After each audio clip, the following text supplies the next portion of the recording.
السيده كتموت السيده عاد كينوض هذاك الشيء حتى كيموت هذاك الشيء سي اسامه عطاهم النساء اللي ولدوا عاد كينوض السي وزير الصحه خاصو يجي يدير الخرجات. شوف حنا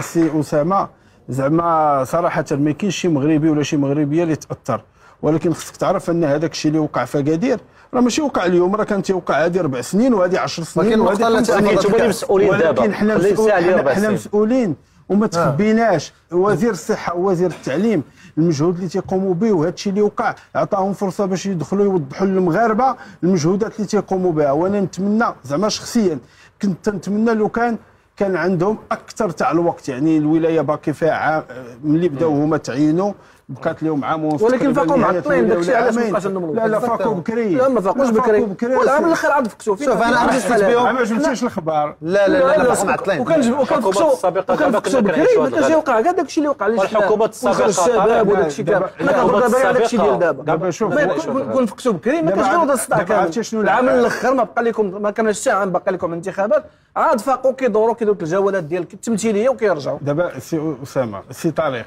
واش انت دابا بغيتي تصنت لي ولا ما بغيتيش تصنت؟ انا غادي نقول لك واحد القضيه. اليوم العمل اللي تيدار راه بدا في 2021، راه ماشي بدا هذه شهر ولا شهر ونص، هذه